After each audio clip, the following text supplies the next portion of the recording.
GST पर केंद्र सरकार का बड़ा फैसला सामने आया है। जीएसटी काउंसिल से 2 टैक्स स्लैब को मंजूरी दी गई है। सिर्फ 5% और 18% स्लैब लागू होगा। 12% और 28% जीएसटी स्लैब अब खत्म कर दिया गया है। 22 सितंबर से नई दरें जो हैं वो लागू कर दी जाएंगी। जीएसटी काउंसिल की बैठक में ये बड़ी खबर सामने आई है, बड़ा फैसला लिया गया है। 10 घंटे से ज्यादा जीएसटी काउंसिल का मंथन हुआ और जिसके बाद ये बड़ा फैसला लिया गया है। तो ये बड़ी जानकारी आपको दे रहे हैं। जीएसटी पर केंद्र सरकार का बड़ा फैसला सामने आया है। अब सिर्फ 2 टैक्स स्लैब यानी कि 5% और 18%, 12 और 28% जो है उस स्लैब को अब खत्म कर दिया गया है। जीएसटी काउंसिल की मैराथन बैठक के बाद ये बड़ा फैसला लिया गया है।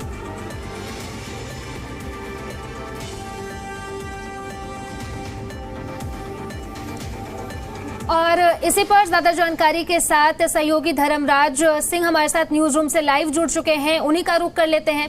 धर्म, सबसे पहले तो लोगों को इससे कितना फायदा होगा? ये सरकार का बड़ा फैसला है और सरकार की तरफ से ये भी कहा गया था कि दिवाली से पहले बड़ा तोहफा दिया जाएगा, तो क्या अब ये बड़ा तोहफा लोगों को मिल चुका है? बिल्कुल सोनाली, देखिए जिस तरीके से आप याद कीजिए 15 अगस्त को प्रधानमंत्री नरेंद्र मोदी का लाल किले की प्राचीर से वो भाषण, जिसमें प्रधानमंत्री ने देशवासियों को कहा था कि इस बार दिवाली में केंद्र सरकार देश के लोगों को दिवाली का गिफ्ट देने जा रही है और ये गिफ्ट काफ़ी बड़ा होगा। जीएसटी काउंसिल की आज 56वीं बैठक शुरू हुई। आज और कल ये बैठक चलेगी। 56वीं बैठक थी। आज की बैठक तकरीबन 10 घंटे चली है और आज की इस बैठक के खत्म होने के बाद जो सबसे बड़ी खबर निकल कर सामने आई, हालांकि ये 2 दिन की बैठक है, कल भी बैठक चलेगी, लेकिन आज पहली बैठक हुई है और सम्राट चौधरी जो बिहार के वित्त मंत्री हैं, उन्होंने इस बैठक के बाद ये जानकारी दी है कि पहले जो टैक्स स्लैब था वो 4 स्लैब लगते थे, 5%, 12%, 18% और 28%। सम्राट चौधरी ने जो जानकारी दी है वो देश के कई लोगों को महंगाई के इस दौर में बड़ी राहत देने जा रही है, क्योंकि केंद्र सरकार ने, जीएसटी काउंसिल ने यह तय किया है कि अब सिर्फ 2 टैक्स स्लैब होंगे, 5% का और 18% का। ये एक बड़ी राहत होगी, क्योंकि जो आम जरूरत की चीजें हम लोग इस्तेमाल करते हैं वो 12% के टैक्स स्लैब में थी, अब वो सीधे 5% से वाले टैक्स स्लैब में आ जाएंगी। जो 18% वाली थी, वो जो 28% वाली थी वो 18 में आ जाएंगी। तो आप बस कल्पना कर सकते हैं कि दिवाली आने में भी 1.5 से 2 महीने का वक्त है, लेकिन उससे पहले देश के लोगों को एक खुशखबरी मिल गई है और 22 सितंबर से ये जो नया आदेश है वो लागू हो जाएगा। यानी 22 सितंबर के बाद जब आप कहीं भी देश की जनता खरीदारी करेगी, उस वक्त जो जीएसटी लगता है वो 2 ही लगेगा, 5% और 18%। बीच के जो 12% और 28% है उसको खत्म करने का फैसला लिया गया है।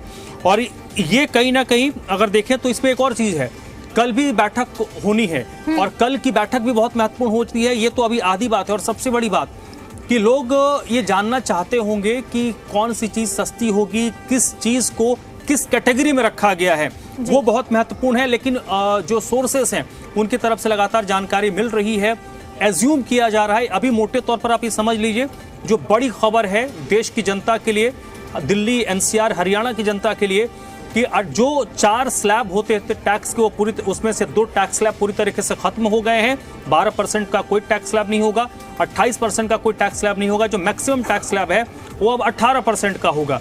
यानी जो 28% वाले टैक्स स्लैब में जो जितनी चीजें होती थी अब वो सीधे 18% में आ जाएंगी। और जो आम जरूरत की चीजें हैं, जो हम और आप रोजमर्रा अपने घर में इस्तेमाल करते थे, और वो सारी चीजें 12% के टैक्स स्लैब में आती थी, अब वो सीधे सीधे 5% के टैक्स स्लैब में आ जाएंगी। तो महंगाई से जूझती देश की जनता को केंद्र सरकार की तरफ से, जीएसटी काउंसिल की तरफ से ये बड़ा तोहफा दिया गया है। जी धर्म, शेयर मार्केट में लगातार उतार चढ़ाव देखने को मिलता है। अब इस फैसले के बाद शेयर मार्केट में क्या देखने को मिलेगा? उतार चढ़ाव किस तरीके से देखने को मिलेगा धर्म? बिल्कुल, बाजार इसको आप मानकर चलिए, कल जब बाजार खुलेंगे तो बाजार इसको बड़ा पॉजिटिव नोट में लेगा, क्योंकि आपके जेब से जो पैसा टैक्स के तौर पर, और ये इसमें एक बहुत महत्वपूर्ण बात है, केंद्र सरकार ये चाहती है कि जो जीएसटी कम किया गया है, जो स्लैब कम किया गया है, केंद्र सरकार की ये मंशा है, वित्त मंत्रालय का जो मंशा है वो स्पष्ट है कि फायदा कंपनियों को ना हो, आम लोगों को हो, यानी आप और हम जो दूध खरीदते हैं, ब्रेड खरीदते हैं, किताब कॉपी पेंसिल खरीदते हैं, टूथपेस्ट खरीदते हैं, टूथब्रश खरीदते हैं, बिस्किट खरीदते हैं, ब्रेड खरीदते हैं, ये जो रोजमर्रा की चीजें हैं जो देश का हर आदमी इस्तेमाल करता है, आटा खरीदते हैं, मसाले खरीदते हैं, तेल खरीदते हैं, उनमें कमी आएगी उनके दरों में। यानी कि अगर किसी के घर का बजट 4 से 5 हज़ार का होगा तो मान के चलिए ये जो स्लैब आने के बाद उसमें कम से कम 500 से 1000 रुपए की कमी आ जाएगी। तो ये एक बड़ी राहत है और बाजार इसको बहुत ही पॉजिटिव नोट मिलेगा। हालांकि इसमें कुछ एक जैसे आपने बाजार का जिक्र किया, इसमें कुछ रिपोर्ट्स इस तरीके की आ रही है जिसमें कहा यह जा रहा है कि जैसे गाड़ियां हैं, गाड़ियों में 2 गाड़ियां होती हैं। एक गाड़ियां जो 8 लाख, 10 लाख, 12 लाख, 15 लाख की आती हैं, जो देश का आम आदमी जिसको मिडिल क्लास कहते हैं वो इस्तेमाल करता है, उनको तो राहत होगी। लेकिन जो लग्जरी गाड़ी, जिसको लग्जरी श्रेणी हम कहते हैं, हालांकि उसमें लग्जरी श्रेणी केंद्र सरकार की नज़र में, वित्त मंत्रालय की नज़र में कौन सी गाड़ियां होंगी, वो 20 लाख वाली, जो 20 लाख से वाली रेट की गाड़ियां होंगी वो लग्जरी श्रेणी में आएंगी, या 25 लाख या 30 लाख से ऊपर की जो गाड़ियां, महंगी गाड़ियां हैं वो लग्जरी की श्रेणी में आएंगी, उसको थोड़ा स्पष्ट होना है। लेकिन ये मान के चलिए 20-25 लाख से ऊपर की जो गाड़ियां हैं वो लग्जरी में आएंगी और उनमें ज़्यादा टैक्स लगेगा। यानी बाजार में जो ज़रूरत की चीज़ें हैं, FMCG सेक्टर है, वो बहुत ही पॉजिटिव नोट में कल इसको लेगा। और मुश्किल, विशेष तौर पर आपने बाजार का जिक्र किया, तो ये कहीं ना कहीं जो महंगी गाड़ियां बनाने वाली कंपनियां हैं उनके लिए थोड़ा आने वाला वक्त मुश्किल हो सकता है। एक और चीज़ जो इसमें इनपुट आ रही है कि आप और हम जो हेल्थ इंश्योरेंस लेते हैं, मेडिक्लेम लेते हैं, इस तरीके जो इंश्योरेंस लेते हैं, उनमें जो GST लगता है, अब संभवतः इस GST काउंसिल में तय होगा कि उसको पूरी तरीके से जीरो कर दिया जाएगा। यानी आप किसी तरीके का कोई अगर इंश्योरेंस लेते हैं, इंश्योरेंस करवाते, गाड़ी का इंश्योरेंस करवाते हैं, फ़ोन का इंश्योरेंस करवाते हैं, किसी प्रकार का अगर आप इंश्योरेंस करवाते हैं, उसमें जो इंटरेस्ट रेट हो, GST होगा, उसको पूरा जीरो किया जा सकता है। हालांकि ये अभी एज्यूम करने वाली बात है। जैसे मैंने कहा, कल भी बैठक होगी और कल की बैठक में ये सारी चीज़ें तय होंगी। आज 10 घंटे तक बैठक चली है, कल जब बैठक कंटिन्यू चलेंगी और कल के बाद जब प्रेस कॉन्फ्रेंस होगा GST काउंसिल का, उसके बाद बहुत हद तक स्थिति स्पष्ट हो जाएगी। लेकिन मेरा अपना ये मानना है कि आज जिस तरीके से केंद्र सरकार ने फैसला लिया है, कल बाजार गुलजार रहेगा और बाजार इसको बहुत पॉजिटिव नोट पर लेगा। जी धर्म, जैसे हम और आप जैसे लोग हैं, उनकी जिंदगियों पर इसका क्या असर होगा? खास तौर पर अगर हम बात करें इलेक्ट्रॉनिक्स की चीजें क्या सस्ती होंगी, और साथ ही साथ जो रोजमर्रा की चीजें हैं क्या वो भी सस्ती हो सकती है इस टैक्स के बदलाव से, स्लैब के बदलाव से? बिल्कुल, जैसे मैंने बताया कि एक आम आदमी जो अपने घर में जो हर चीज़ में GST लगता है, आप घर सुबह उठिए, टूथपेस्ट हो, टूथब्रश हो, साबुन हो, शैम्पू हो, आप घर में आटा हो, चावल हो, दाल हो, मसाले हो, हर चीज़ में GST है। तो इसमें देखिए जो 12% जिनमें टैक्स लगता है तो वो 5% में आ जाएंगे। अब इसमें मोटे तौर पे आप मानिए कि जैसे सूखा मेवा है, ब्रांडेड नमकीन है, टूथपेस्ट है, टूथ पाउडर है, साबुन है, हेयर ऑयल है, सामान जो एंटीबायोटिक्स हम इस्तेमाल करते हैं, पेन किलर दवाइयाँ हो गई, स्नैक्स हो गई, जो फ्रोज़न सब्जियाँ हम लोग लेते हैं शहरों में, ये कहीं ना कहीं अब सस्ती होंगी। पानी का फिल्टर हो गया, वैक्यूम क्लीनर हो गया, जो जूते हम लोग खरीदते थे 1000 रुपये से, पहले ये क्या था कि 1000 से नीचे के जो जूते हैं उसे 12%, 1000 से ऊपर जो जूते आते थे वो 18%। अब वो जितने हैं वो कम हो जाएंगे, यानी आपको उसमें भी राहत मिलने जा रही है। कपड़े जो आप खरीदते थे, आप अगर कोई 1000-15,000 रुपए तक के कपड़े खरीदता था, उसमें अलग रेट लगता था, 1000 से ऊपर खरीदते थे उस पर रेट लगता था। अब क्योंकि 12% का स्लैब ही खत्म हो गया तो अब सीधे 5% में आ जाएगा। तो समझिए कितनी बड़ी राहत आम लोगों को मिलने जा रहा है, जो रोज अपने घर में जो चीज आप इस्तेमाल करते हैं या जो जी धर्म लौटेंगे of the GST Council. I also welcome Honorable Union Minister of Finance and Corporate Affairs and Chairperson of GST Council, Shrimati Nirmala Sitharaman, Honorable Union Minister of State for Finance, Shri Pankaj Chaudhary, Revenue Secretary, Shri Arvind Srivastava, CBIC Chairman, Shri Sanjay Agarwal, respected CBIC members and other dignitaries on the dais. Friends, as you are aware, the 56th meeting of GST Council concluded a short while ago. The Honorable Finance Minister will be sharing with us the landmark decisions taken at this meeting. After that, we will have the question and answer session. I request you to keep your mobile phones on silent mode. Now I request the Honorable Minister to brief the media about the decision taken today at the GST Council meeting. Over to you, ma'am. Thank you, and I thank the media for having come in so late. We concluded the meeting, and from there we have come here. And let me start by saying the Honorable Prime Minister actually set the tone for the next generation reforms on the 15th of August when he spoke from the Red Fort. So, and he desired that we give the benefit to the people at the earliest. He mentioned Deepavali, but I'll go through the decisions in detail a bit, but this reform is not just on rationalizing rates. It's also on structural reforms. It's also on ease of living, so that businesses can do their business of working together with the GST with a great ease. So we have corrected inverted duty structure problems. We've resolved classification-related issues. And we have ensured that there will be stability and predictability about the GST. Rate rationalization, of course. We've reduced the slabs. There shall be only 2 slabs. And we are addressing also the issues of compensation cess. Ease of living, simplifying registration, return filing, and refunds. I'm not getting into greater details. You'll get to know about it. But then these reforms have been carried out with a focus on the common man. Every tax levied on common man's daily use items have gone through a rigorous looking into, and in most cases the rates have come down drastically. Labor-intensive industries have been given a good support. Farmers and agriculture as a whole will also benefit by the decisions we have taken today. Health-related also will benefit. So the key drivers of economy have been given a prominence. And much before I get into the details, I want to thank every member of the GST Council, every finance minister who attended the GST Council today. There was no absence. Everyone was present.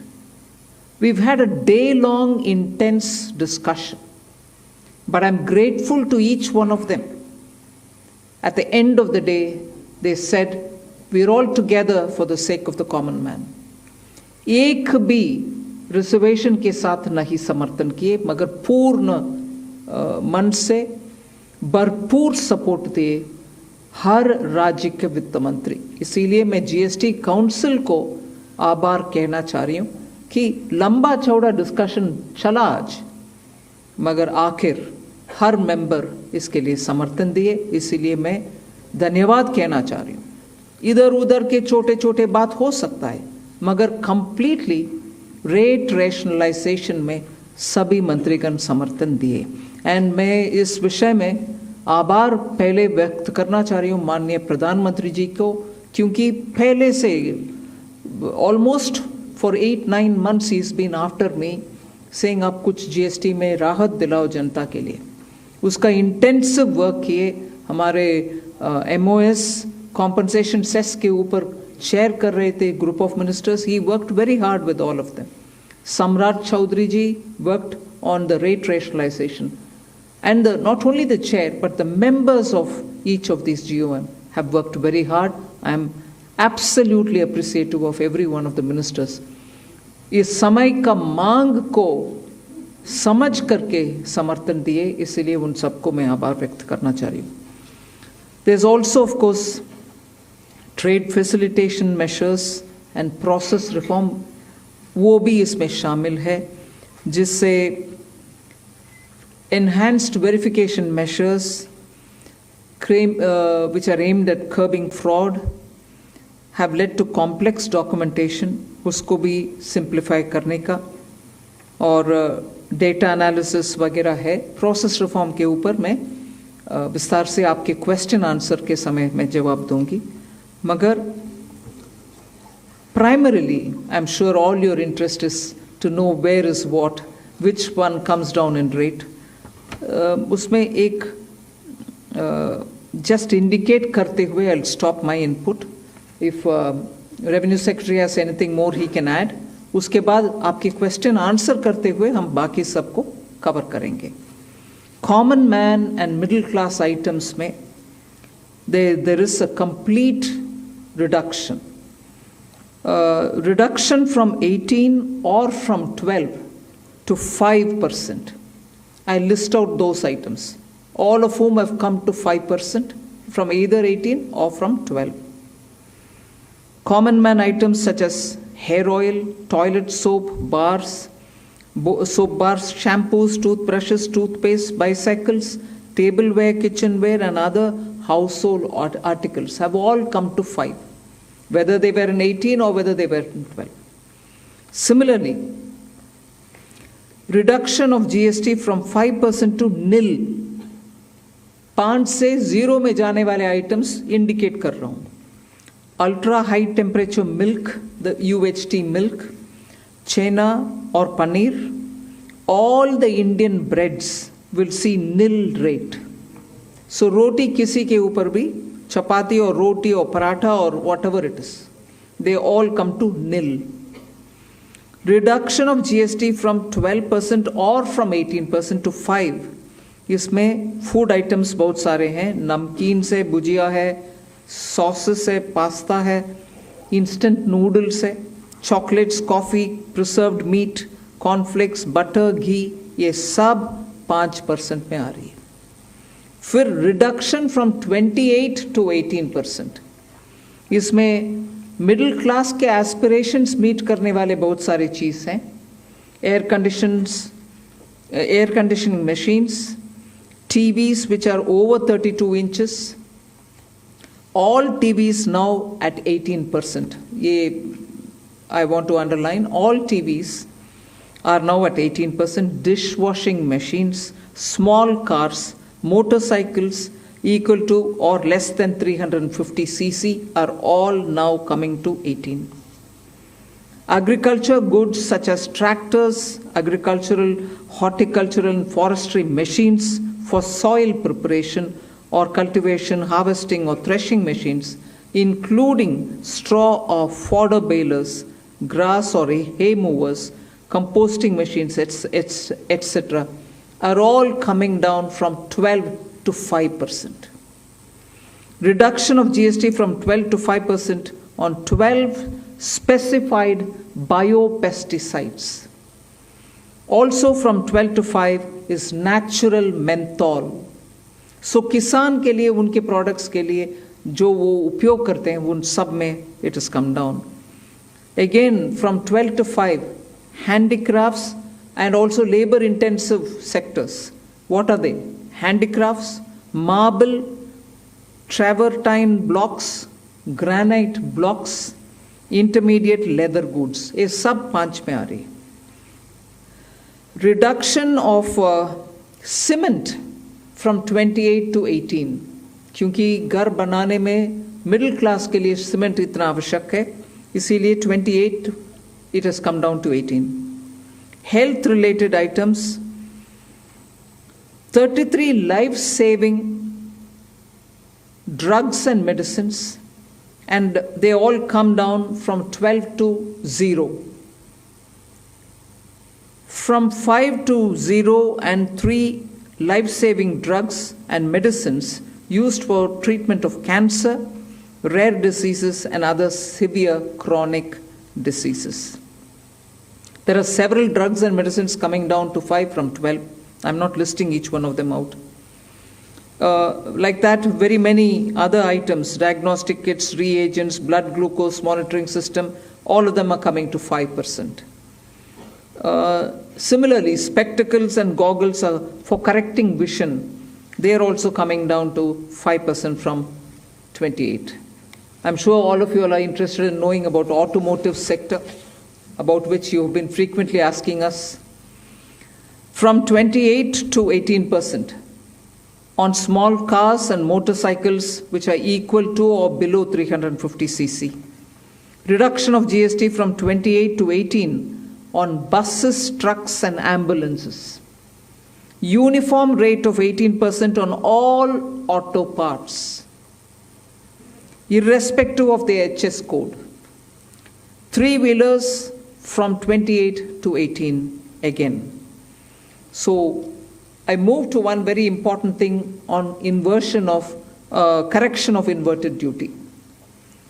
The long pending inverted duty structure problem is getting corrected for the man-made textile sector by reducing GST rate on man-made fiber from 18% to 5% and man-made yarn from 12 to 5%. So that will take care of every anomaly that was there in terms of inversion. That's getting sorted out. So this actually gives effect to government's objective of the fiber neutral policy. So that's really getting seen in our action today. We are also correcting the inverted duty structure problem in fertilizer sector by reducing GST from 18% to 5% on sulfuric acid, nitric acid, and ammonia, which are very important for the fertilizer sector.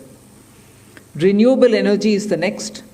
Reduction of GST from 12 to 5% on renewable energy devices, parts for their manufacture, such as biogas plant, windmills, wind-operated electricity generator, waste-to-energy plants, devices, PV cells, whether or not assembled in modules or made up in panel, solar cookers, solar water heaters, and systems, and so on. Should I stop there and leave you all to ask questions? Just want to highlight the last one, that there is a special rate which is 40%. Actually, almost all goods are between 18 and 5. If there's any change, they only can shuffle between the 18 and 5. There is one special rate which is only for sin and super luxury goods. That special rate of 40% has also been proposed and it's cleared. That will apply only to pan masala, cigarettes, gutka, and other tobacco products such as chewing tobacco, products like zarda, unmanufactured tobacco, and BD. All goods, including aerated waters, containing added sugar or other sweetening matter or flavored, caffeinated beverages, carbonated beverages, or fruit drink, or carbonated beverages with fruit juice and other non-alcoholic beverages, excluding those specified at lower rates, will all be covered under 40%. Mid-size and large cars, motorcycles of engine capacity exceeding 350 cc, aircraft, for example, helicopters and aeroplanes for personal use, distinctly for personal use, yacht and other vessels for pleasure or sports are all under 40%. So I think I have covered most of it. One last point on the RSP. GST will be levied on retail price, which is the RSP, instead of transaction value on pan masala, gutka, cigarettes, and other tobacco products such as zarda, scented tobacco, unmanufactured tobacco, and chewing tobacco.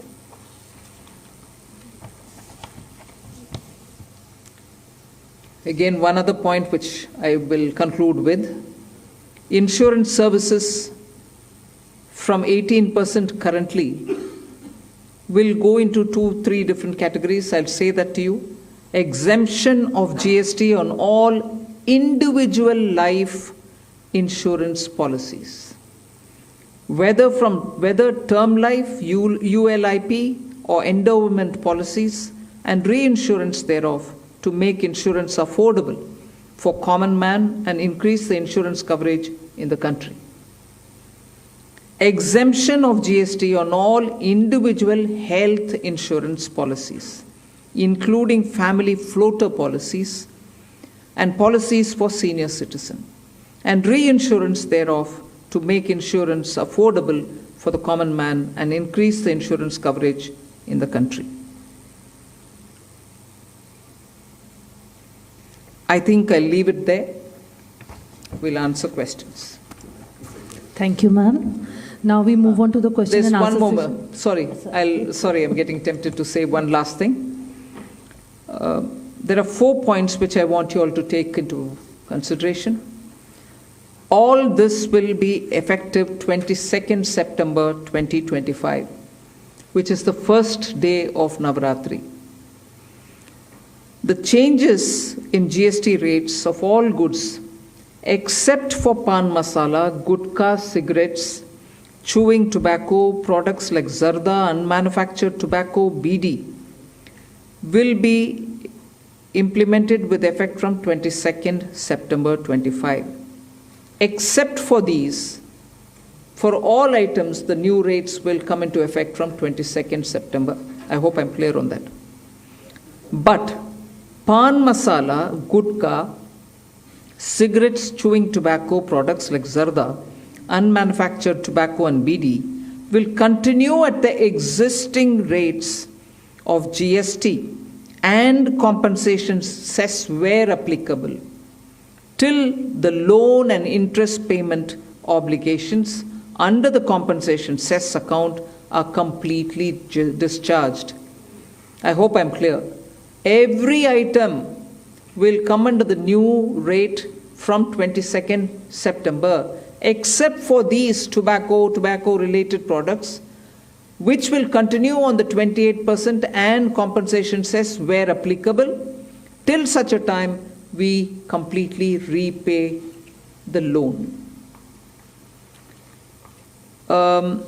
Based on this decision of this set of tobacco products continuing till some time, based on that decision, the Union Finance Minister and the Chairperson of the GST Council is actually authorized to decide on the actual date of transition for these tobacco-related products as soon as the loan and interest is cleared. Yeah, please. Thank you, ma'am.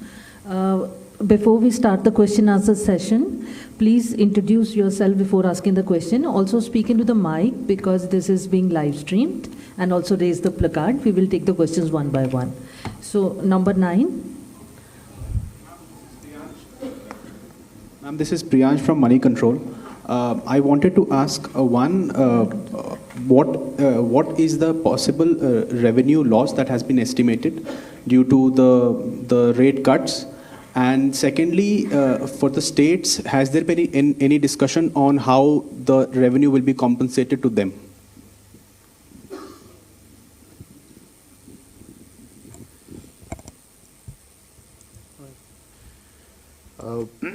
As the Finance Minister explained, the objective of this proposal, which is the GST rate structure rationalization, accompanied with process reforms.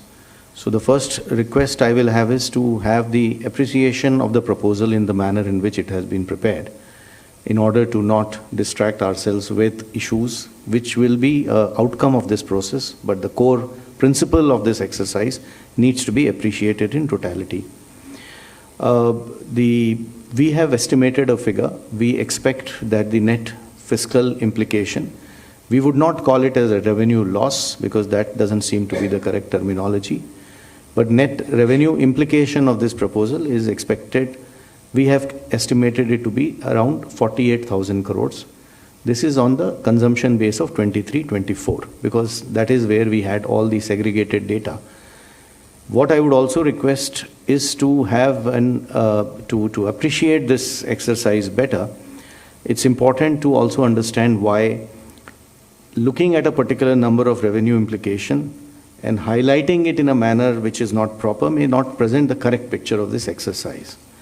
The reason being, one, typically the rate rationalization exercise would result in buoyancy effects. We do expect, as mathematically one may calculate based on consumption of 23-24, but economically that is not how outcomes will evolve. And we do expect buoyancy to play a major role because of this rate rationalization exercise in enhancing the revenue.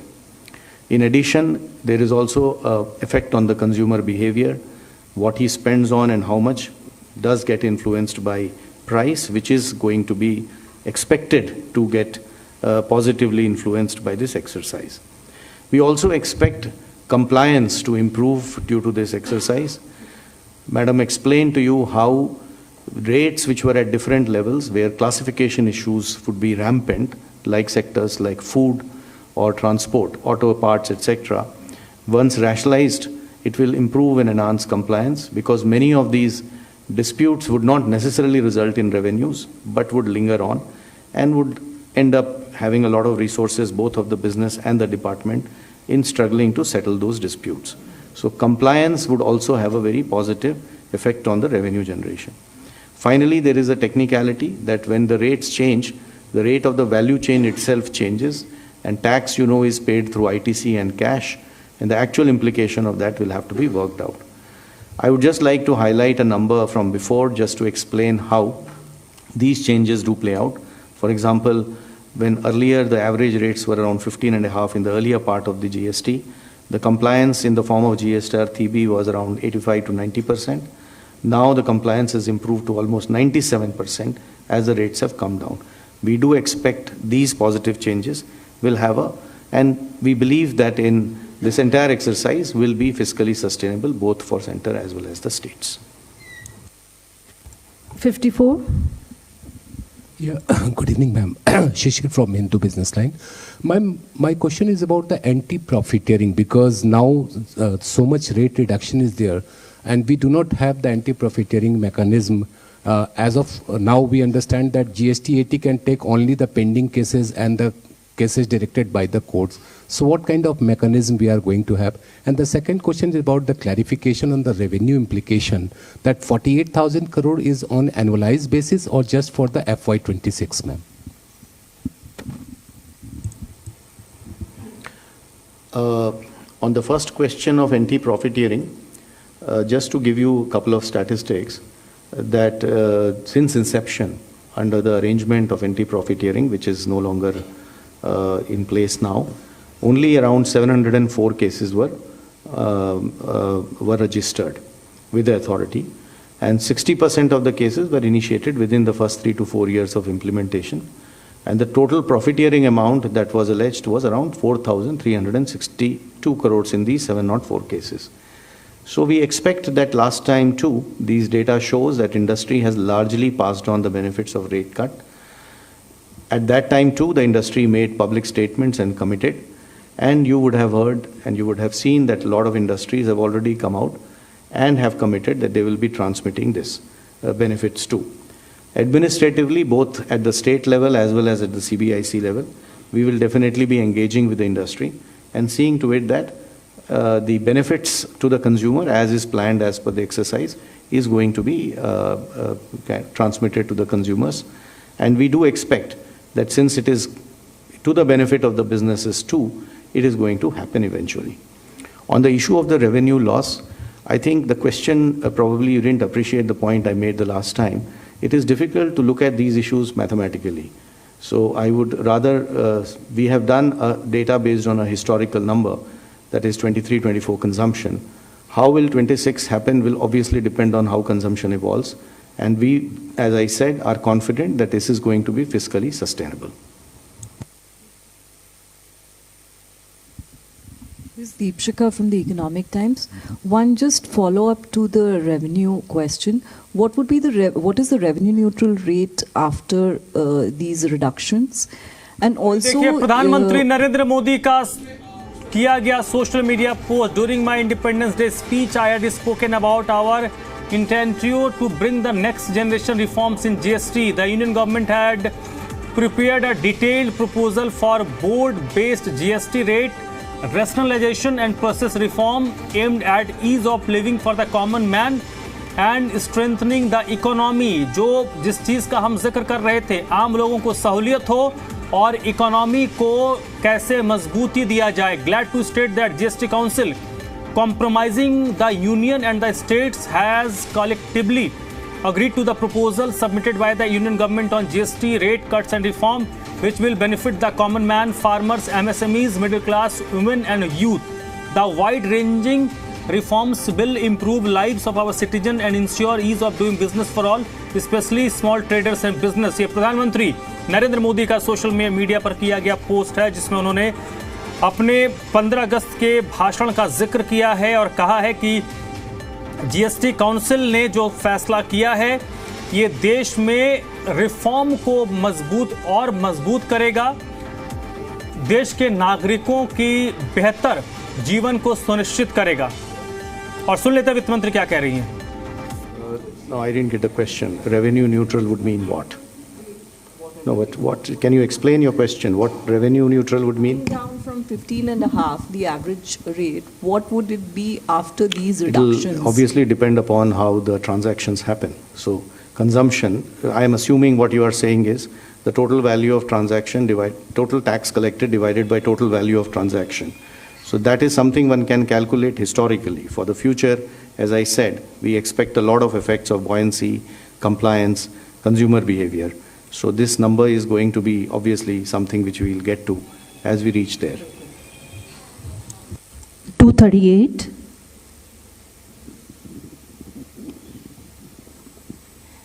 Anshul Magazine from Indian Express. Just a clarification on the tobacco part, because I believe when GST was rolled out, Centre had the powers to levy NCCD on tobacco. So how will it get levied on, say, something like pan masala? If you could elaborate that. And secondly, was there any decision regarding electric vehicles? Because that was also one of the proposals submitted by the GUI. See, on the pan masala, tobacco and everything else, under the GST, till such a time the loan is repaid, as I said, the 28% plus the compensation cess will run. Once I clear the loan, they all come to 40%. And that's what is the GST.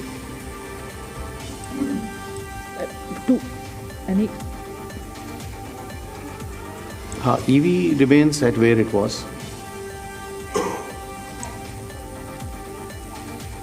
Yes, it remains at where it was, 5. 214.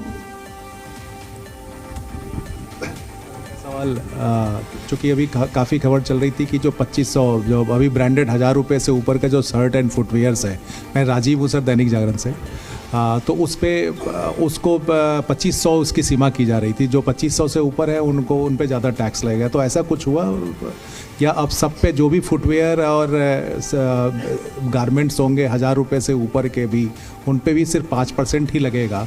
इस पे कुछ फैसला हुआ? Number 1। Number 2 sir कि small car, mid size car, तो क्या इसमें 1200 CC से ऊपर वाले सभी कार पे 40% लगेगा?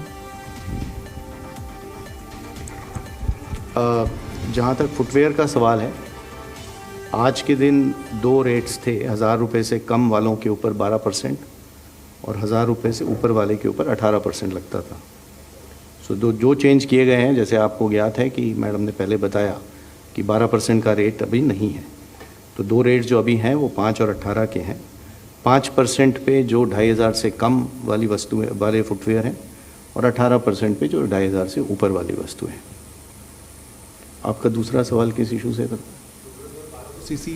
हाँ, मैडम ने आपको बताया कि छोटी कारें जो हैं वो 18 पे होंगी और बाकी सारी कारें जो हैं वो 40 पे होंगी।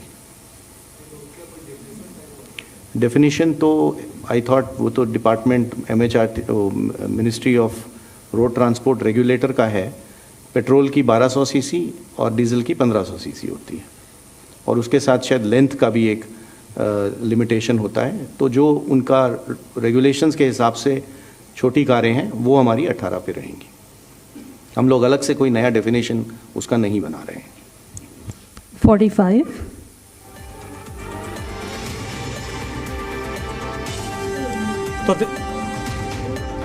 तो चलिए, फिलहाल निर्मला सीतारमण, केंद्रीय वित्त मंत्री और वित्त सचिव इस वक्त प्रेस कॉन्फ्रेंस कर रहे हैं और तमाम बारीकियों से विषय वस्तु की जानकारी इस वक्त दे रहे हैं। सीधे न्यूज़ रूम का रुख कर लेते हैं और सोनाली इस वक्त मेरे साथ जुड़ रही है न्यूज़ रूम से, इसी पर ज़्यादा बातचीत के लिए, ज़्यादा जानकारी के साथ। सोनाली, तकनीकी बातों को साइड रखते हैं, देश का आम आदमी ये जानना चाह रहा होगा कि ये जो 12% और 28% का स्लैब खत्म किया गया, अब सिर्फ 18 और 5% के स्लैब होंगे, तो उनके जीवन पर इसका क्या असर पड़ेगा, मतलब आम आदमी की भाषा में क्या सस्ता हुआ क्या महंगा हुआ, चलिए इसका एक डिटेल बता दीजिए आप। जी देखिए, अगर हम बात करें क्या सस्ता हुआ और क्या महंगा हुआ, तो पहले हम बात करेंगे क्या सस्ता हुआ। देखिए, दूध, छेना, पनीर, पिज्जा, ब्रेड, रोटी, पराठा, इन पर अब 0 GST लगेगी। यानी कि जो आम लोग हैं उन्हें अब कम, उनके लिए जो है महंगाई वो कहीं ना कहीं अब उन्हें ज्यादा नहीं खाएगी। और साथ ही साथ अगर हम बात करें कि और क्या क्या चीजें सस्ती हुई, तो देखिए यहाँ पर शैम्पू, साबुन, तेल समेत रोजमर्रा में जो घरों में चीजें हम इस्तेमाल करते हैं डेली यूज में, उनको भी सस्ता किया गया है।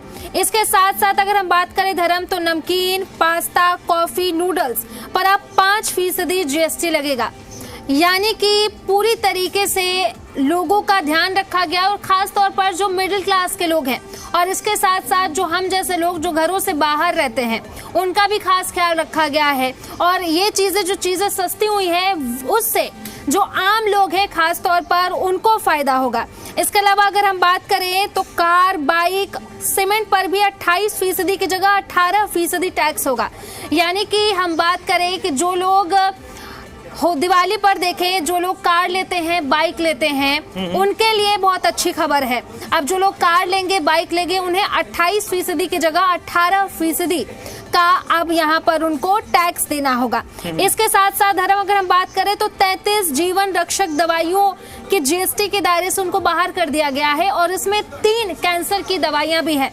यानी कि जो लोग कैंसर से ग्रसित हैं उनको भी कहीं ना कहीं यहाँ पर फायदा देने की कोशिश की गई है। धर्म बिल्कुल सोनाली, जैसे मैं ये जो मैं लिस्ट देख पा रहा हूँ, इसमें आपने क्योंकि रोज़मर्रा की चीज़ों का जिक्र किया, इसमें सबसे महत्वपूर्ण है कि जो हेयर ऑयल है, शैम्पू है, टूथपेस्ट है, टॉयलेट सोप है, टूथब्रश है, शेविंग क्रीम है, ये आम आदमी रोज़ इस्तेमाल करता है। ये पहले 18% में थे और अब ये सीधे 18% से 5% पर आ गए हैं। ये एक बड़ी राहत है। और सबसे बड़ी बात कि जो दूध है, ब्रेड जैसी चीज़ें हो गई, ये पूरी तरीके से नील हो गया है। अब इसमें किसी प्रकार के अब कोई GST नहीं लगेगा, तो कहीं ना कहीं आम लोगों के जेब को बड़ा फायदा होगा। जिनका बजट 2000-3000 का था, उसमें 500-700 का उनका फायदा हो जाएगा हर महीने। जी बिल्कुल सही कहा धर्म आपने। जो रोजमर्रा की चीजें हैं उन पर GST कम कर दिया गया है, और 0% अगर कहा जाए तो GST उन चीजों पर कर दिया गया है, जैसे कि छेना है, पनीर है, पिज्जा, ब्रेड है। तो इससे जो आम लोग हैं उनको खास तौर पर फायदा होगा, और वो लोग जो बहुत ही निम्न स्तर पर हैं और मिडिल क्लास के जो लोग हैं उनको धर्म कहीं ना कहीं फायदा होगा। और इसके साथ साथ टीवी पर भी जो GST है वो कम कर दिया गया है, यानी कि इलेक्ट्रॉनिक सामान पर भी अब GST कम कर दिया गया है। और साथ ही साथ मैंने अभी जिक्र किया धर्म की 3 कैंसर की दवाइयां ऐसी हैं जिन पर जो टैक्स अब जो है वो स्लैब कम कर दिया गया। यानी कि देखिए, आम लोगों को फायदा मिला है, और इसके साथ साथ इलेक्ट्रॉनिक सामान, सीमेंट भी कम कर दिया गया। यानी कि कंस्ट्रक्शन मटेरियल जहां पर ज्यादा पैसे अब लगते थे, अब लोग जो घर बनाएंगे उनमें लोगों को कम अब पैसे लगेंगे। और इसके साथ साथ कार और बाइक ये भी सस्ती हो गई हैं। तो देखिए धर्म, अब लोगों को, जो आम लोग हैं उनको हर चीज में अब फायदा मिलेगा। देखिए, एक तरफ जो इलेक्ट्रॉनिक सामान है, सीमेंट यानी कि कंस्ट्रक्शन मटेरियल, और इसके साथ साथ खाने पीने की चीजें, और इसी के साथ जो लड़कियां हैं मेरी जैसी, जो शैम्पू और साबुन का इस्तेमाल करती हैं, ये भी अब कम कर दिया गया है। यानी कि हर वर्ग के लोगों को यहाँ पर साधने की कोशिश कहीं ना कहीं की गई है। एक और चीज बड़ा महत्वपूर्ण है, रिलीफ इन हेल्थ सेक्टर, जिसका आपने जिक्र किया कि कई दवाइयां हैं जिसमें कैंसर की दवाइयां हैं, उसमें GST कम किया गया। एक इसमें आंकड़ा है, इसको भी देखना बहुत ज़रूरी है। जैसे इंडिविजुअल हेल्थ इंश्योरेंस और लाइफ इंश्योरेंस, आप अगर हेल्थ इंश्योरेंस लेते थे तो पहले आपको 18% का GST देना पड़ता था, और लाइफ इंश्योरेंस और हेल्थ इंश्योरेंस उसको पूरी तरीके से नील कर दिया गया। यानी अब इसमें कहीं ना कहीं सरकार की मंशा ये रही होगी कि ज़्यादा से ज़्यादा लोग इंश्योर हों, हेल्थ इंश्योरेंस, लाइफ इंश्योरेंस जैसी पॉलिसी को लोग एक्सेप्ट करें, क्योंकि कई लोग ऐसे हो सकता है कि इसमें 500-700, 800, 1000 का भी अगर फर्क पड़ जाता हो तो लोग लेने से बचते होंगे। तो सरकार की मंशा संभवतः ये रही है कि 18% से इसको 0 कर दिया गया, ताकि ज़्यादा से ज़्यादा लोग हेल्थ इंश्योरेंस लें, लाइफ इंश्योरेंस लें। बिल्कुल सही कहा धर्म। अभी भी कई लोग ऐसे हैं और हमारे बीच ही कई लोग ऐसे बैठे होंगे जिन्हें कोई मतलब ही नहीं है कि हेल्थ इंश्योरेंस वो ले रहे हैं या नहीं ले रहे हैं।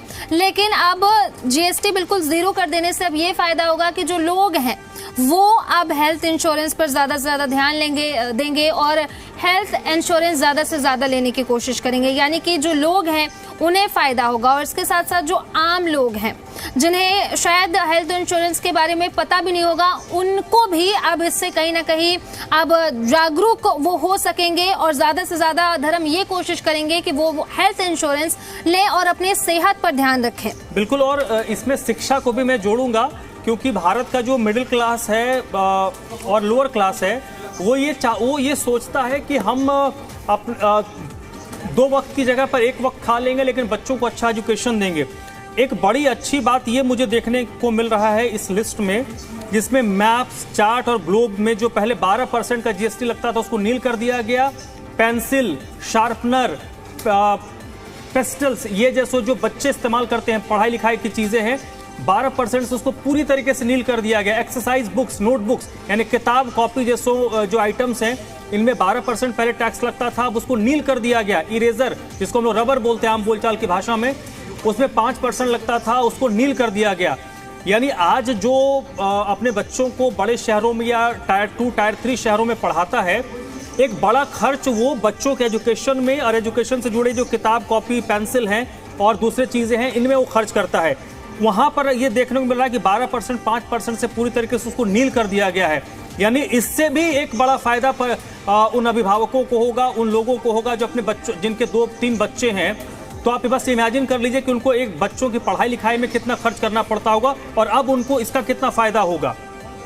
बिल्कुल सही कहा धर्म आपने। 15 अगस्त को लाल किले के प्राचीर से प्रधानमंत्री नरेंद्र मोदी ने कहा था कि अब नए टैक्स स्लैब और नए रिफॉर्म की जरूरत है और जो आज किया भी गया और जो छात्र हैं उनको सबसे ज्यादा यहाँ पर फायदा होगा। जैसे कि आपने बताया कि पेंसिल और भी जो शैक्षणिक चीजें हैं, जो जरूरत की चीजें हैं वो कम कर दी गई हैं। तो छात्रों को तो यहाँ फायदा मिलेगा और साथ ही साथ उन अभिभावकों को भी फायदा मिलेगा जो देखिए जो लोग बाहर रहते हैं, जैसे कि कुछ लोग हॉस्टल में रह के पढ़ाई करते हैं तो उनका आधा पैसा जो है जो उनके पेरेंट्स भेजते हैं उनका आधा पैसा किताब, कॉपी, पेंसिल, पेन इन सारी चीजों में चला जाता है। तो कहीं ना कहीं वो पैसे अब बच्चों के बचेंगे तो वो दूसरी चीजों पर ध्यान देंगे। इसके अलावा जो बच्चे हॉस्टल में रहते हैं या बाहर पढ़ाई करते हैं, जैसा कि मैंने पहले भी बताया कि अब ब्रेड, पिज्जा, पनीर ये चीजें भी सस्ती हो गई हैं। यानी कि उनको दोनों फायदा मिलेगा।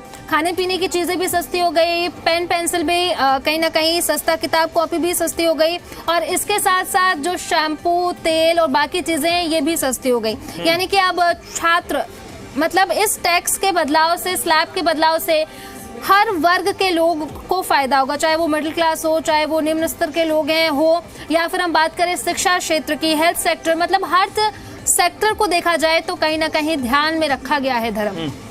चलिए, और जिसका आप जिक्र कर रही थी उसका भी जिक्र करना बेहद जरूरी है सोनाली। ऑटोमोबाइल सेक्टर जो है वो बड़ा महत्वपूर्ण है क्योंकि यहाँ पर 28% से सीधे 18% जीएसटी कर दिया गया। Petrol, hybrid, LPG, CNG car not exceeding जो 1200 सीसी तक हैं और 4000 मिलीमीटर तक जिनका साइज है, लंबाई है। Diesel hybrid cars not exceeding 1500 CC और 4000 mm जिनकी लंबाई है। 3 व्हीलर व्हीकल्स यानी ये जो ऑटोज हैं।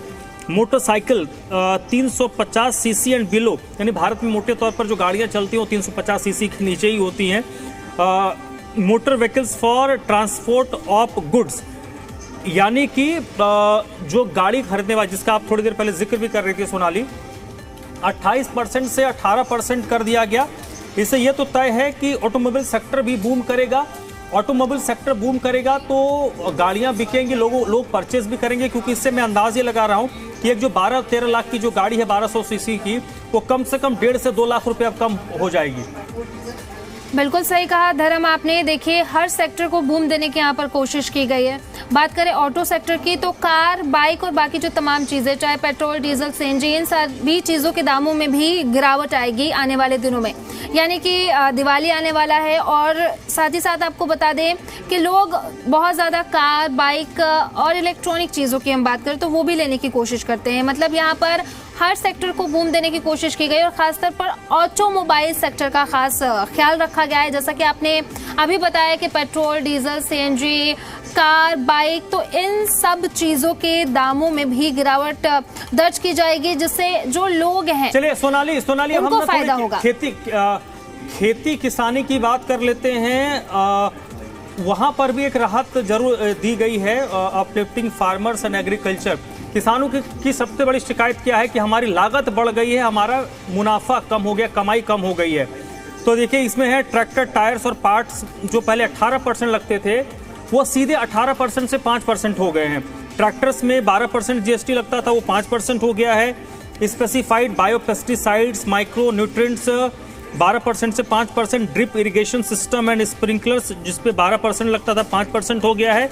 इसके अलावा एग्रीकल्चर, हॉर्टिकल्चर के साथ साथ forestry, machine for soil preparation, cultivation, harvesting and threshing, यानी कि खेती किसानी से जुड़ी जितनी भी चीज़ें हैं इनमें 18% लगता था, सीधे 5% आ गया।